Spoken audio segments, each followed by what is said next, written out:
porte pour la faire sortir à la porte. C'était ça la confirmation pour elle. Il dit, le frère là qui est venu me faire sortir à la porte, c'est mon mari. C'est lui là. Et il a accepté. Ensuite, Dieu nous a conduits jusqu'à aujourd'hui. 24 ans de mariage avec 3 ans. Amen. Amen. Donc, par les regards, tu peux trouver l'homme de ta vie, la femme de ta vie. Parce que juste par les regards, quelque chose peut se passer dans le cœur. Tu peux sentir quelque chose. Il y a plusieurs façons, il y a plusieurs manières. Quelqu'un aussi peut te présenter l'homme ou peut te présenter la femme. Amen. Quand on te présente comme ça, c'est important que toi-même tu puisses prendre les choses en main. Parce qu'il y a des frères, des fois, qui n'ont pas de parole avec... Vous savez, les frères de l'époque qui priaient pour s'engager dans le problème des fiançailles et des mariages, ils se cachaient derrière, voilà, Dieu m'a dit. Mais aujourd'hui, tout se passe par les réseaux sociaux. Au lieu de prendre le courage d'aller, il n'y a que des messages. Oh, ma soeur. Frère, il faut affronter les choses. Alléluia. Il faut affronter les choses. Ça passe que par les réseaux sociaux, maman. SMS. Oh, ma soeur, ah, tu es belle. Hein? Oui, je sais que je suis belle. Mais il faut affronter. Il faut parler à la personne, avoir du courage. Là, je me pose encore la question, est-ce qu'une sœur peut aussi parler à un frère? Là, nous allons peut-être répondre après. Comment commencer les fiançailles?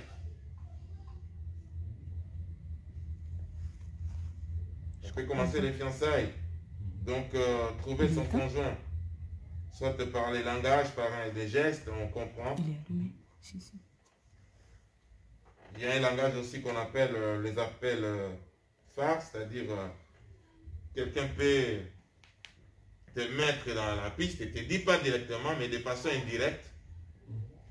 Tu peux déjà comprendre. Je disais aussi par la présentation d'une autre personne. Pour le moment, je vais m'arrêter là, donner la parole à Papa Bienvenu. Après quoi, moi, je vais revenir.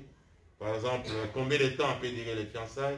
Comment on peut se comporter dans les fiançailles? Est-ce qu'on peut rompre aussi les fiançailles? On peut rompre les fiançailles. Comment les fiancés doivent se comporter? Pourquoi? Que Dieu vous bénisse. Pas bienvenue ta parole. 20 minutes, s'il te plaît.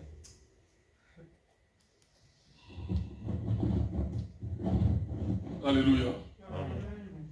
Je m'excuse de retirer le masque, puisque je respire difficilement en parlant avec le masque. Donc, comme nous respectons les normes, donc il n'y a pas de danger. Les voisins ont leur masque, donc, et puis, nous, avec l'audience, nous avons une bonne distance de non-contamination si tel était le cas. Alléluia. Je suis en bonne santé, donc je remercie Dieu. Alléluia. Donc, nous allons aborder notre vif sujet sur tous ces questionnements qui concernent notre thème. Est-ce qu'un chrétien ou une chrétienne peut se fiancer étant jeune? Est-ce qu'un chrétien ou une chrétienne divorcée peut-elle se remarier? Est-ce qu'un chrétien ou une chrétienne de 40 ans ou plus peut-il ou peut-elle se fiancer et se marier? Nous allons aborder ces thèmes dont, comme le pasteur l'a introduit, vous aurez des questions pour élucider cette thématique. Alors, j'ai intitulé comme sous-thème « Les fiançailles ou le mariage à tous les âges adultes responsables sont-elles possibles de nos jours ?» Donc, les fiançailles ou le mariage à tous les âges adultes responsables sont-elles possibles de nos jours? Et ça, c'est une question que le Saint-Esprit nous répondra tous oui et amen. Alléluia. Pour nous, humains, nous aurons des questions.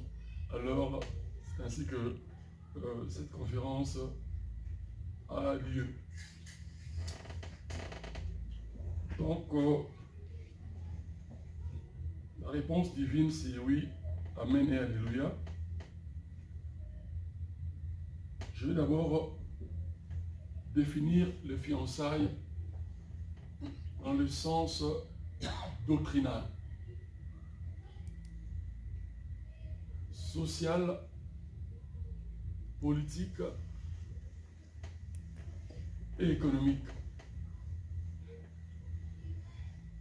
Et toutes ces dérivées que je viens de citer sont les normes bibliques, font partie des recommandations de Dieu. Et nous allons découvrir que Dieu lui-même est marié. Vous direz, mais comment Dieu est esprit? Alléluia. Alléluia.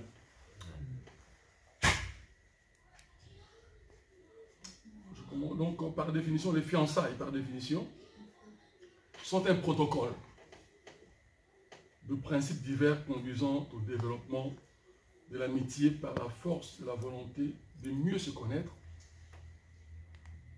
de construire une confiance dans le but de réaliser le vœu le plus cher entre le fiancé et la fiancée, pour un mariage hétérosexuel, officiel et ecclésial, c'est-à-dire religieux. Mais nous n'employons pas beaucoup le terme religieux, puisque nous ne sommes pas une religion, nous sommes une église alliée à Dieu, une église qui est un département du corps du Christ. Nous sommes en relation, nous prêchons la relation avec Dieu, une relation entre Dieu le Créateur et l'être humain qui est sa créature. C'est ce que nous vivons dans notre foi au quotidien. Nous qui sommes protestants de courant, pentecôtistes, évangéliques, etc. Amen. Amen. Donc, dans cette définition, les fiançailles sont aussi bénis par les parents des deux conjoints et doivent normalement l'être. Mais il y a des cas où ça n'est pas. Et doivent être reconnus par l'État si les fiançailles sont officialisées. Peut-être vous n'avez pas l'habitude, mais j'en ai vu au congrès des Zaïre de Mobutu. Certaines personnes sont allées fiancer comme ma grande sœur aînée. Elle avait officialisé ses fiançailles à l'hôtel de ville. Avant le mariage, officialiser les fiançailles. C'est-à-dire, un ministre pouvait surgir comme ça pour la prendre en mariage. Hein, ça n'allait pas être accordé. Ou quelqu'un d'autre. C'est pour éviter qu'il y ait un désordre social ou carrément qui serait contre l'État. Et il y a aussi des amis, des grands frères d'amis, etc., où nous avons vécu à Kinshasa, l'ont fait aussi. Donc, les fiançailles, normalement, quand les fiançailles commencent, c'est la rencontre entre deux personnes, comme le pasteur vient de le dire, un homme et une femme qui se rencontrent, quels que soient les lieux. Ça peut être dans l'église, ça peut être dans une fête, ça peut être dans la rue, ça peut être dans les établissements scolaires ou universitaires. Même dans le marché, donc partout où l'être humain, socialement, est censé participer. Alléluia. Comme aussi dans une église, les fiançailles, comme le cas du pasteur, et de beaucoup parmi nous, certainement, ça s'est accompli aussi dans l'Église. Alors, dans cette définition, les fiançailles qui sont officialisées, cette officialisation commence par la présentation du fiancé ou de la fiancée à l'un des parents des fiancés. C'est-à-dire, l'homme qui est fiancé, quand après un certain temps, s'accorde avec sa fiancée qui est son amie, parce que c'est une relation d'amitié au départ, et de prise de connaissance et de comportement. Et par cet engouement, ce relationnel, les deux fiancés peuvent décider de passer à l'étape officielle, c'est-à-dire publier leur fiançailles en commençant par les parents. Faire connaître chez leurs parents que voilà celui ou celle que j'ai choisi pour le mariage. Et puis, on présente aussi cette officialisation de fiançailles à ses amis. Et puis, d'autres encore qui travaillent le présentent aussi dans certains cas dans leur lieu de travail. C'est-à-dire, les deux fiancés prennent l'initiative de lui annoncer, voilà, je suis fiancé à un tel. Je vous inviterai tel jour pour vous présenter mon fiancé ou ma fiancée à tel lieu, par exemple. Ça peut être dans un restaurant, ça peut être dans sa résidence privée ou dans la résidence familiale ou chez un ami, etc. Donc, c'est là où le fiançailles devient officiel, c'est-à-dire reconnu publiquement que les deux personnes se sont fiancées. Et les gens le fêtent aussi, ceux qui ont des moyens, ils fêtent leur fiançailles. J'en ai vu des fiançailles fêtées comme des mariages. Donc, ça existe, ça dépend des moyens que les gens possèdent. Et une fois ces fiançailles sont officialisées, les personnes chrétiennes,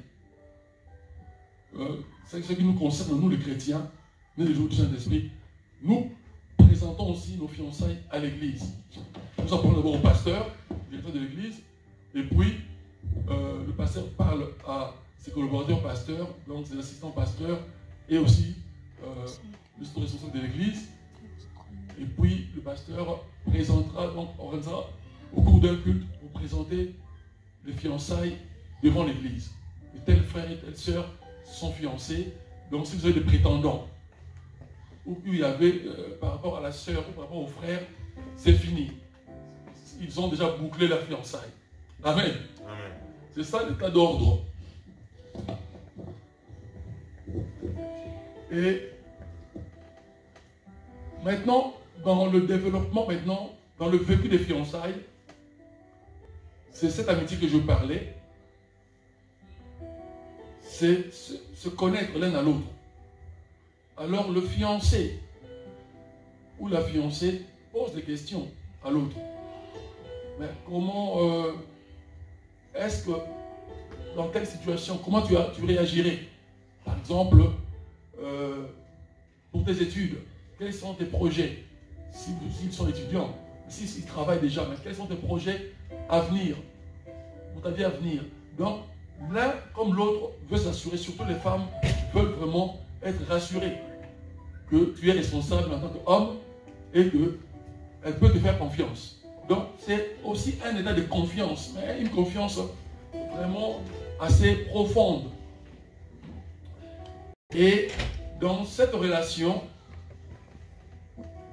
étape par étape, les deux personnes s'ouvrent, dévoilent leurs secrets et aussi partagent leurs projets à venir. En commençant par le projet présent. Le projet présent, c'est que j'aimerais vraiment que notre amitié, par exemple, continue et que un jour nous puissions nous présenter auprès de nos parents auprès des amis pour officialiser cela. Mais ça commence d'abord par l'amitié, et une fois l'amitié prend forme, et qu'il y a la confiance qui s'installe, alors les deux finissent par prendre cette décision. C'est toujours une décision qui se prend à deux. Et puis, ils passent à l'étape officielle familiale, et puis étatique, c'est-à-dire s'ils veulent officialiser devant l'État, ce n'est pas toujours obligatoire. Hein? Mais on commence d'abord par la famille, c'est que Dieu nous recommande, le fiancé par la famille, et puis à l'église. Mais il y en a qui aiment aussi passer par l'État, officialiser cela. Une fois c'est fait, les fiancés maintenant doivent préserver leur fiançailles. Pour nous chrétiens, selon la parole de Dieu, dans la méditation de la parole de Dieu, en s'encourageant, en s'exhortant mutuellement, etc. Et puis en évitant une sexualité prématurée avant le mariage. C'est-à-dire se connaître sexuellement avant que le mariage ait lieu. Ce n'est pas toujours facile, mais c'est ce que la parole de Dieu nous recommande. Et c'est ce que le Saint-Esprit recommande. Alléluia. Mais Dieu est miséricordieux. Et ce qui intéresse Dieu, c'est que les fiançailles, ceux qui sont fiancés, puissent finaliser leur fiançailles par le mariage. C'est ça la fidélité. Dieu aime les engagements, parce que les fiançailles sont un engagement qui aboutit au mariage. Donc, c'est une amitié qui conduit jusqu'au mariage. Et le mariage devient une nouvelle amitié à vie. Une amitié et une fraternité. Et une autopersonnalité à vie. C'est-à-dire jusqu'à ce que la mort sépare l'un d'eux. Amen. Voilà, ça c'était le premier volet sur la définition des fiançailles et le parcours de fiançailles dans leur exercice de fiançailles au mariage. Je vais vite définir le mariage.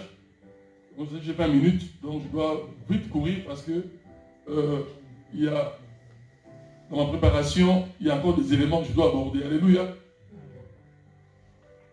Donc, le mariage, je le définis selon Éphésiens chapitre 1er, le verset 3e, jusqu'au verset 15e. Là, nous aurons plusieurs volets du mariage. Donc, jusqu'au verset 14e, nous aurons plusieurs volets du mariage. Donc, le mariage, c'est d'abord, dans l'ordre doctrinal de Jésus-Christ, selon la parole de Dieu, selon la nouvelle alliance. Et même avant la nouvelle alliance, le mariage est en lui-même un saint commandement de Dieu. Donc c'est un commandement que Dieu ordonne. Alléluia. Donc,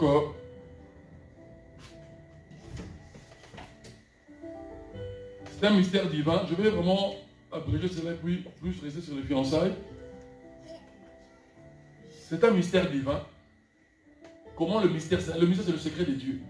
Donc Dieu est une entité en lui-même, mais qui a fait une alliance avec lui-même, dans son entité, dans sa nature divine, dans sa sainte personnalité éternelle.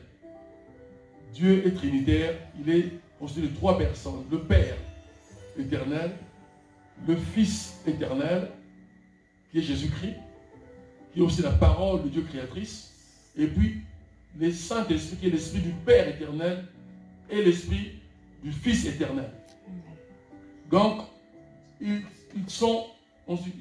est une entité qui est constituée en 3 personnalités, mais ces 3 personnalités sont unies en une seule personnalité, qui est le Dieu unique et éternel.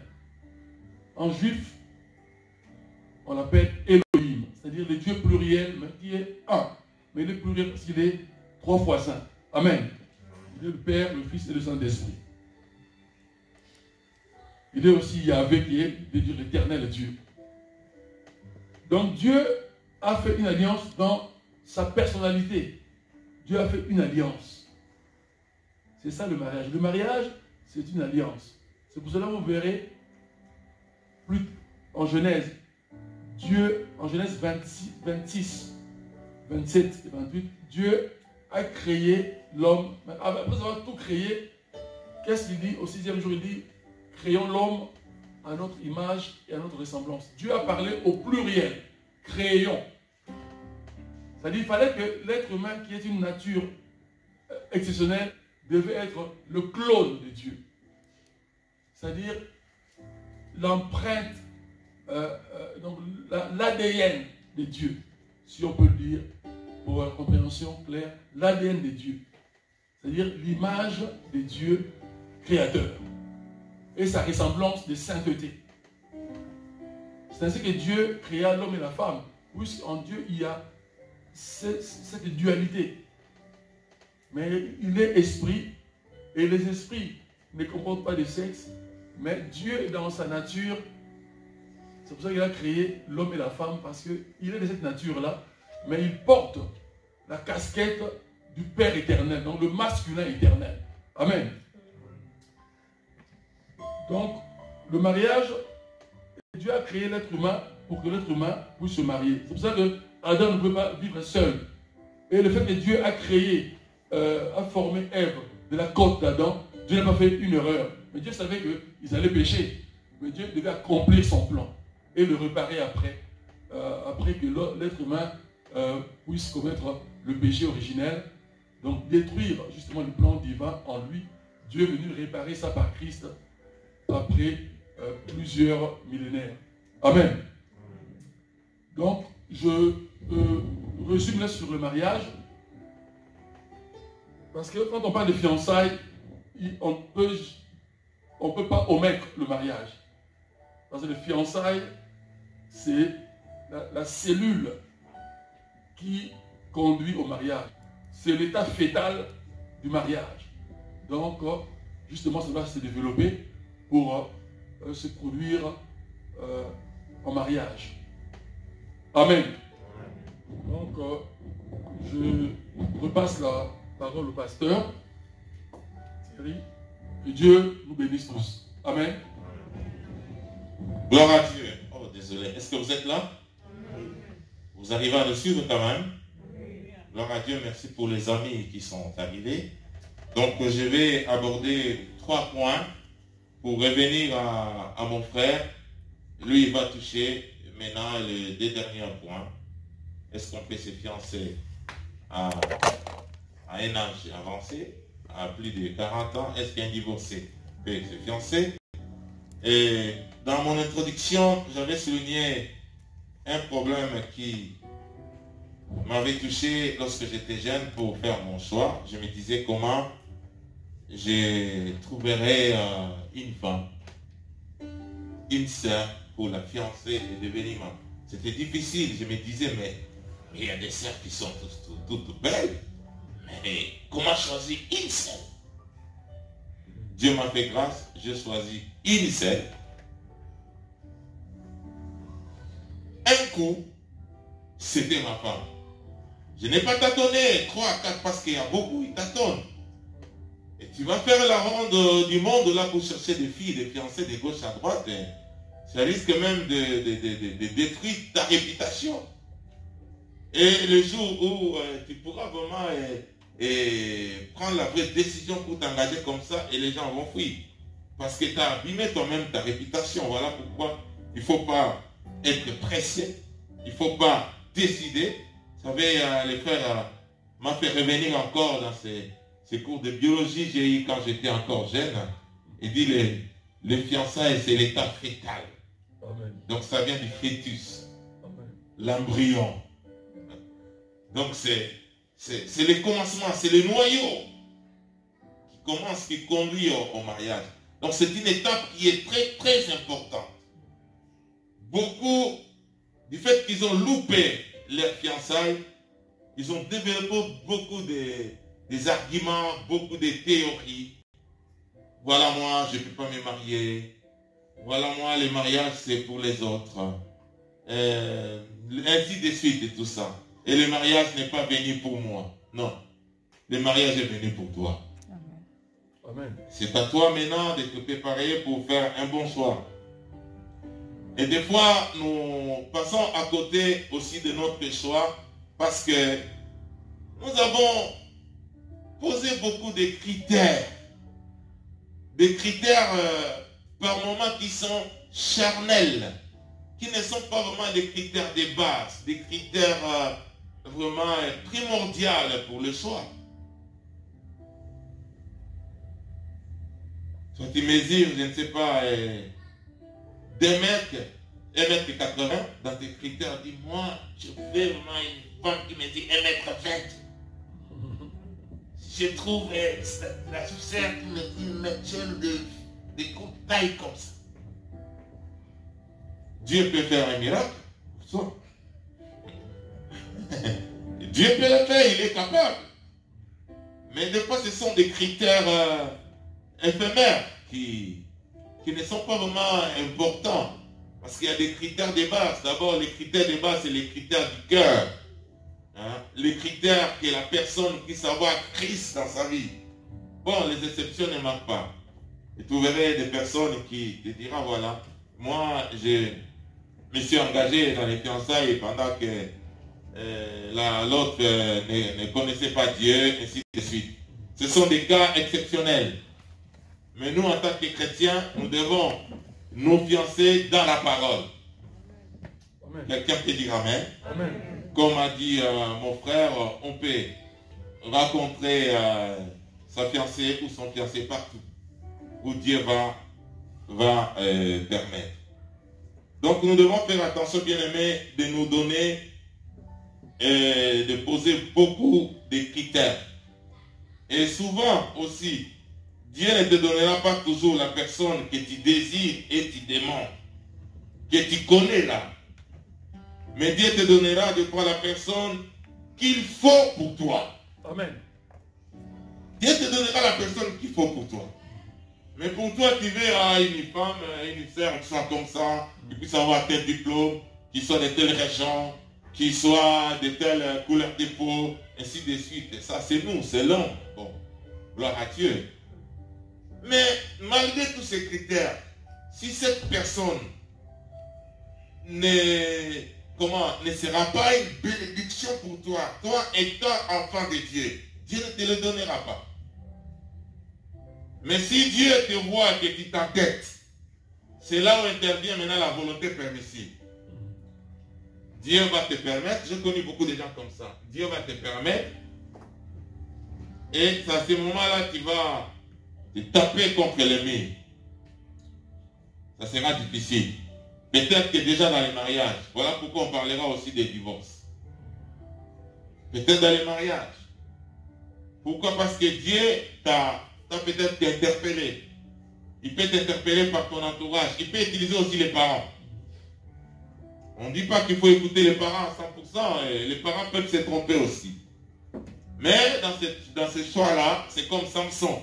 Lorsqu'il a trouvé Dalida, il est allé dire à ses parents. Les parents ont refusé. Il dit pas question. Dans notre coutume, la foi, on ne peut pas se marier avec de telles personnes qui viennent de telles régions, ainsi de suite. Donnant déjà même pas la même foi. Mais la Bible souligne, les parents ne savaient pas que c'était dans la volonté de Dieu. Parce que Dieu poursuivait un but, c'était la délivrance d'Israël. C'est comme ça lorsque nous sommes sur la voie du choix pour aller dans les fiançailles, Dieu poursuit un but. Le but de Dieu est quoi? Que tu fondes une famille. Que tu sois heureux et heureuse. Que tu sois béni et que toi et ta famille vous puissiez servir le Seigneur. Dieu te donnera, comme je disais, la personne qu'il faut pour toi. Et cette personne, elle peut être déjà à côté de toi. Mais tellement que tu es aveugle. Tu ne le vois pas. Tu es aveuglé à cause de tes critères que tu te posais toi-même. Dieu, vous savez, Dieu, il est merveilleux, il nous aime. Dieu peut nous mettre même sur une piste pour nous permettre de faire un bon choix et d'aller de concrétiser notre fiançailles. Mais des fois, on est distrait, on est aveuglé par des critères que nous-mêmes nous sommes posés. Donc nous devons faire très attention, chers amis. J'avance. Est-ce que les fiançailles peuvent se rompre? Oui. Nous avons vu Joseph, lorsqu'il était fiancé à Marie, la maman de Jésus.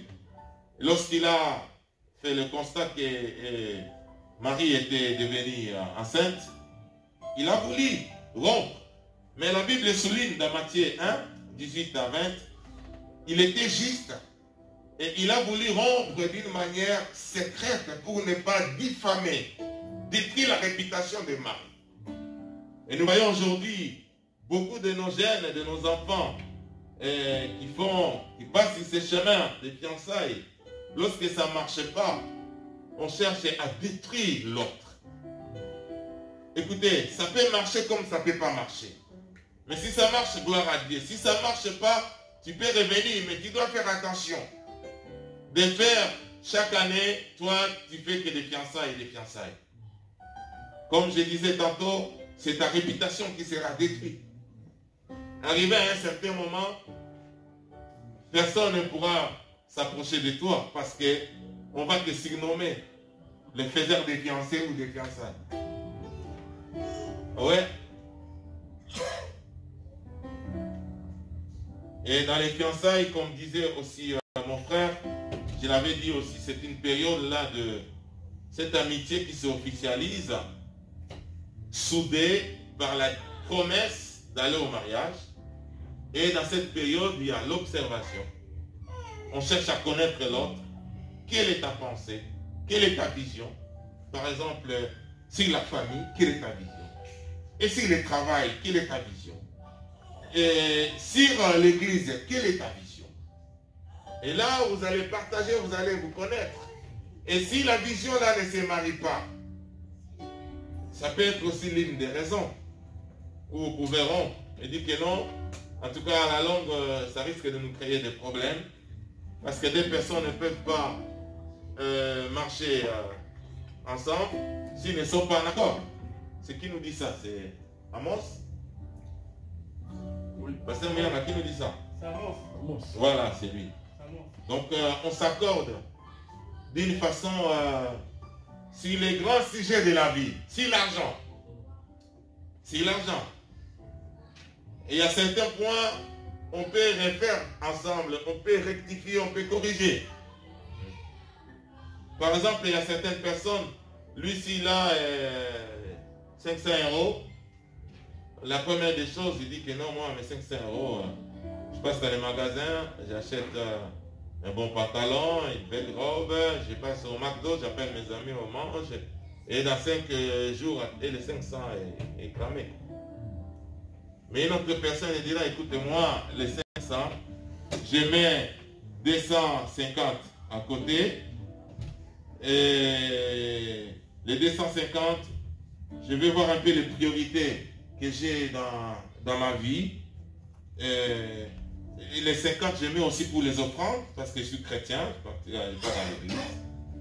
Vous voyez déjà là, tu comprends. Il dit, ah, les 50, je vais aider quelqu'un. Là, tu comprends la vision de la personne. Et quand tu remarques dans la discussion une personne comme ça, il y a moyen que tu pries pour lui, qu'il change. Il y a moyen que tu lui parles. Il y a moyen que tu puisses chercher un secours par des encadrants qui peuvent vous orienter pour que les choses changent et vous continuez la marche. Mais il y a certaines choses qui peuvent pousser que tout s'arrête. Par exemple, des mensonges graves. Moi, là où j'ai grandi dans mon quartier, je viens d'un quartier plutôt, excusez-moi, qui est pauvre, je dirais. Mais nous sommes entourés par des quartiers, des zones qui avaient beaucoup de moyens, le plateau de professeurs, Aiguili, ainsi de suite. Moi, je viens de Livoulou. Alors, j'avais des amis qui avaient des potes au niveau de Rigini, Gombe, ainsi de suite, qui étudiaient à Gombe là-bas, à Boboto, ainsi de suite. Nous, on a fréquenté les écoles du quartier par rapport aux moyens de nos parents. Mais j'ai des amis là qui voulaient vivre comme les enfants de Rigini, les enfants de Gombe. Je me souviens un jour, Il y a un garçon là qui est devenu policier. Je l'ai vu au Kinshasa. Il était en train de courir derrière une fille. Alors, il a voulu impressionner la fille. Il a vu une Mercedes noire. Très Mercedes là, les gens de Mobutu roulaient avec là. Il est allé se cacher dans un ravin là. Il dit que, ah, c'est mon papa qui m'avait passé. C'était mon papa. Ah, mon papa. Et la fille, là, lui, la voiture. Tout ça, c'est pour impressionner la fille. Vous savez, dans les fiançailles, c'est une période, il faut être soi-même, dire la vérité, ce que tu es. Éviter les mensonges. Et c'est une période où quelqu'un peut maintenir les mensonges le plus longtemps possible. Et un frère sérieux, une sœur sérieuse, lorsqu'il découvre des mensonges graves, il peut arrêter. Ça peut être de l'hypocrisie aussi. Par exemple, tromper, sortir, aller avec d'autres filles. Parce que comme a dit mon frère tout à l'heure, que la sexualité, c'est réservé aux mariés. Mais c'est un élément très dangereux pour les fiancés. Voilà pourquoi dans les fiançailles, il y a un peu de principe. Nous avons fait nos fiançailles en Afrique. Vous êtes entourés. Et vous vivez ensemble avec des familles. Et moi, je me souviens dans l'église où j'ai grandi, on m'a encadré. On nous conseillait de ne pas être souvent seuls entre les fiancés. Vous pouvez être seul, mais pas dans les endroits isolés, très isolés, très cachés. Là, vous ouvrez déjà une porte. Vous commencez à ouvrir une porte. C'est très dangereux, frère. Hein?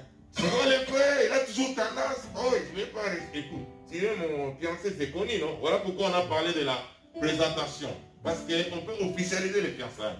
Personne ne peut avoir des doutes. C'est officialisé. La famille connaît, l'église connaît. Vous pouvez être là avec les amis et chercher souvent à être toujours accompagné. Ne restez pas longtemps seulement entre vous deux et choisissez aussi des sujets. Parlez les grands sujets de la vie qui vont vous aider dans le mariage. Mais si vous commencez à parler que des sexes, un jour vous allez tomber. Et surtout évitez à certains gestes. Bon, en anglais, en fait, tu connais l'anglais, on dit c'est flirt. Flirt, c'est comme des caresses. Éviter de se toucher dans les corps. Parce qu'un geste appelle d'autres gestes. Parce qu'il y a des gestes certains ont des gestes très professionnels. Il te touche à un endroit, c'est fini, c'est parti, vous n'allez pas vous rendre compte.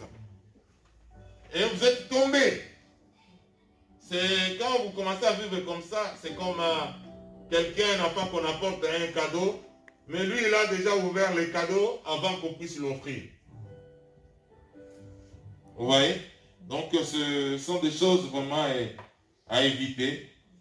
Pas trop de fréquentation. On peut limiter les fréquentations. On peut s'appeler, se faire accompagner, éviter des endroits très isolés. C'est ainsi que vous allez préserver votre fiançailles et ne faites pas aussi des fiançailles très kilométriques. 5 ans, 10 ans, 8 ans de fiançailles, non.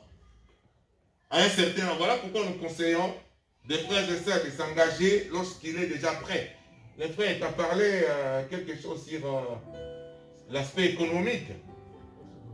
C'était quoi les fiançailles définition sur l'aspect économique.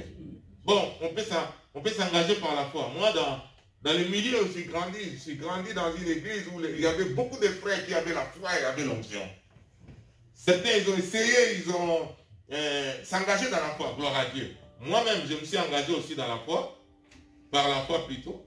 Mais Dieu m'a fait une grâce parce que j'avais un soubassement. J'étais un étudiant, mais j'avais un atelier de la menuiserie. J'ai fabriqué des petits meubles que je vendais. Et comment je me suis marié avec ma femme? Dieu m'a fait passer dans un concours. C'était en Gilles. Il y avait un pasteur américain qui voulait faire fabriquer les bancs pour son église. Il a annoncé dans certaines églises.